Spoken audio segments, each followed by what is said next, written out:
Good morning po sa inyong lahat. Ngayong araw, formal nating sinisimula ng isang pinakamahalagang tungkulin ng Kongreso, ang pagbuo ng pambansang budget para sa susunod na taon. Higit ito sa mga numero at halaga. Sa bawat pisong inilalaan natin, may pamilyang umaasa, may batang nangangarap, at may Pilipinong naghahangad ng mas magandang bukas. Malinaw ang layunin ng 2027 National Expenditure Program. Ilagay ang sambayanang Pilipino sa sentro ng paggasta ng pamahalaan. People-centered growth for an inclusive and resilient future.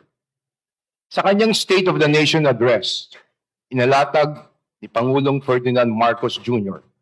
ang direksyon ng ating pamahalaan. Palakasin ang seguridad at kakayahan ng ating bansa na tumayo sa sarili nitong mga paa habang tinitiyak na ang serbisyo ng pamahalaan ay nakakarating sa higit na nangangailangan. Mula sa pagkain at enerhiya hanggang edukasyon, kalusugan, trabaho, infrastruktura at paghahanda sa kalamidad, malinaw ang mensahe, kailangan maramdaman ng ating mga kababayan ang ginagawa ng ating pamahalaan. Ang 2027 budget ang isa sa pinakamahalagang instrumento upang may sakatuparan ito. Ngayon, nasa Kongreso na ang panukalang budget. Tungkulin natin tiyakin ang layuning ito ay mananatili hanggang sa huling bersyon ng General Appropriation Bill. Sa bagong Kongreso, masusi nating susuriin ang bawat bahagi ng panukala. Tatanungin natin ang mga ahensya hindi lamang kung magkano ang kanilang hinihingi, kundi kung paano ito gagamitin at kung anong konkretong bunga ang maibibigay nito sa sambayanan. Sapagkat ang budget na ito ay para sa pamilyang umaasang magiging mas abot kaya ang presyo ng pagkain, sa mga magulang na nangangailangan ng mas maayos na serbisyong pangkalusugan, sa mga kabataang nangangarap na makapagtapos, sa magsasakang nangangailangan ng mga suporta at sa mga manggagawang naghahangad ng disenteng trabaho at mas patas na pagkakataon. Sila ang dapat maging batayan ng ating mga prioridad. Kaya sa pagsusuri natin ng National Expenditure Program, malinaw ang ating pamantayan. Saan mapupunta ang pondo? Ano ang konkretong mababago nito? At paano ito mararamdaman ng ordinaryong Pilipino.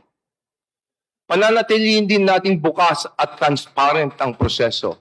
Last year, we began implementing reforms such as the Budget Amendments and Review Subcommittee or BARC and introduced the live streaming of our bicameral meetings.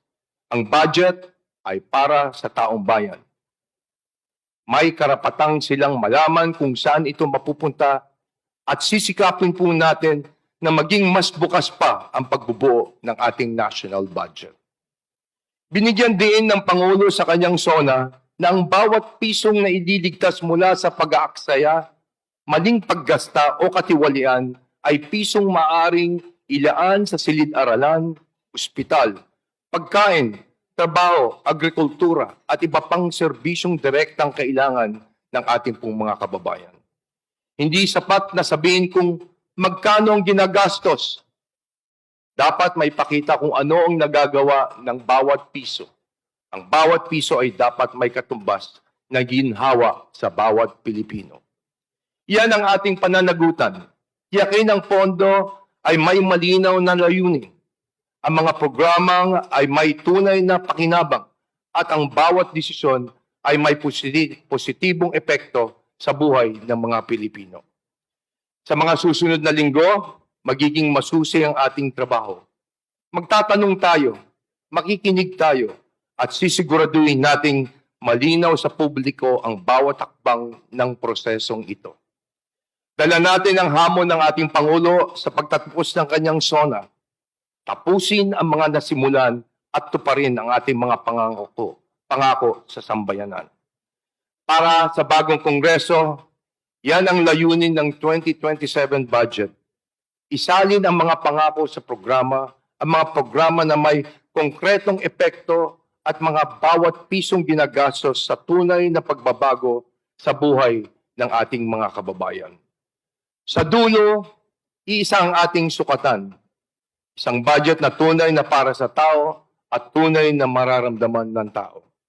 Yan ang hangarin ng bagong kongreso, isang kongresong bukas, nakikinig, may pananagutan at laging inuuna ang kapakanan ng sambayanang Pilipino. Mabuhay po tayong lahat. Maraming salamat.